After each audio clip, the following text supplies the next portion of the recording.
Can you cold smoke on an offset smoker? I'm going to test two different methods in this video on cheese and venison summer sausage, and we're gonna find out, so let's get smoking.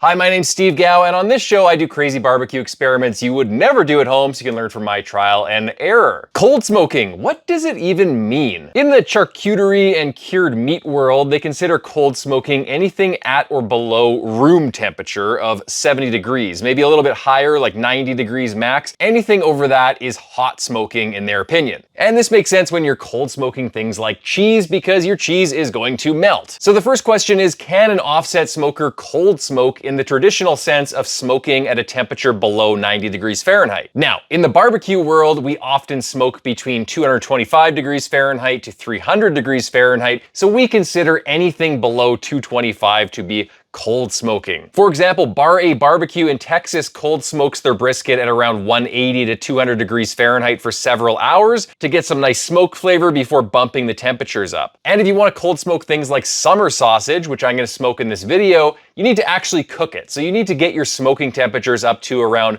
140 degrees Fahrenheit to 200 degrees Fahrenheit. So the second question is, can an offset smoker cold smoke between temperatures of around 130 to 200 degrees Fahrenheit? First, let's test smoking some cheese below 90 degrees. To do that, I'm using my Amazing smoker tray. You fill it with pellets, light one end of it with a torch, leave it to burn a few minutes, then blow it out, and it will produce smoke for around 4 hours at a very low temperature. You can also use a pellet tube for this, same concept. To keep temperatures even lower, I also placed a water pan in my Oklahoma Joe's Longhorn offset. Then the cheese goes right next to it, and I monitor the temperatures. As you can see, I was getting some nice smoke here, and 2 hours later, the cheese looked like this, a little bit darker from the smoke and not melted at all, which is a good sign. It turns out the temperature next to the cheese never got above 80 degrees Fahrenheit, so mission successful. You can cold smoke below 90 degrees Fahrenheit on an offset smoker if you have special equipment like a pellet tube or tray. Moving on to the next test. For this one, I made some venison summer sausage by grinding 3 pounds of chopped pork butt and 2 pounds of deer meat. Then I added the seasoning, recipe in the description below by the way, some potato starch as a binder, a bit of water, then I mixed it thoroughly.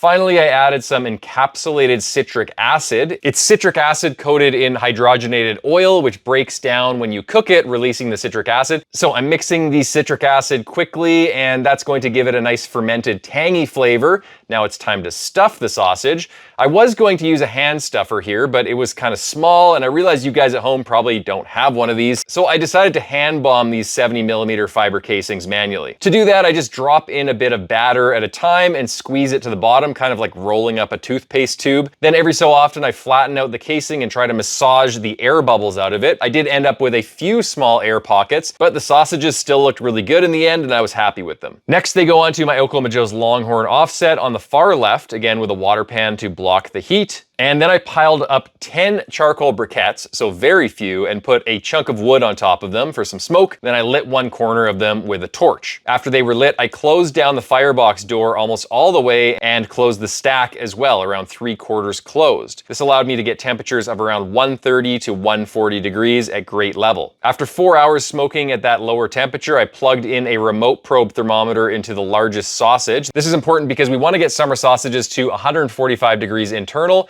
Any less than that and we're not going to be food safe, and any higher than that and we risk the fat rendering out too much, and what can happen is you get this thin band of fat on the bottom of the sausage on the inside of the casing that is just really unappealing. Then I added around 10 more briquettes to the firebox, lit them up a little bit, and brought my temps up to around 200 degrees Fahrenheit, which is what you actually need to do to cook your sausages up to 145 degrees internal. Offset smokers have a lot of evaporative cooling from the high airflow, and they also get a lot of top-down heat. There's not a lot of heat down below cooking the meat evenly, so you often have to go with higher temperatures on an offset to achieve the same result that you might get on a different type of smoker. So let's say a recipe on the internet for summer sausage calls for 170, 180 degrees Fahrenheit to get these sausages up to 145 in a certain amount of time. On an offset smoker, the temperature needs to be around 200 to 225 at great level to achieve that same result. I also lifted the lid and sprayed them with water every few hours to prevent case hardening. And after 7 hours total, the summer sausages finally reached 145 degrees internal, and they looked really good.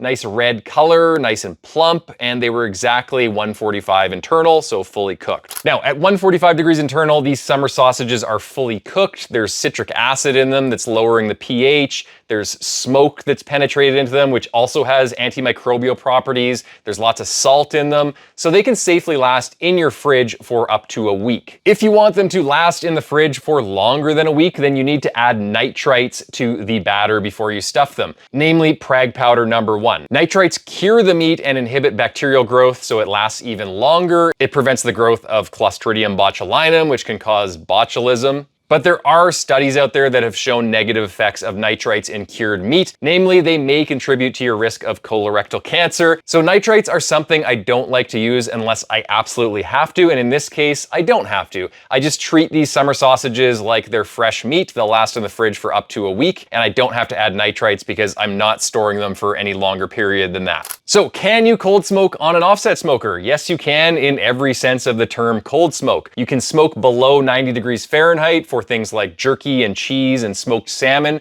if you get a pellet tray or tube. And if you want to cold smoke hotter at around 130 to 200 degrees Fahrenheit, use some charcoal briquettes, a few chunks of wood, use a water pan in the main cooking chamber, and you'll be able to achieve those low temperatures. If you guys have any other ideas for experiments you'd like to see on the show, let me know in the comments section below, and until next time, happy smoking.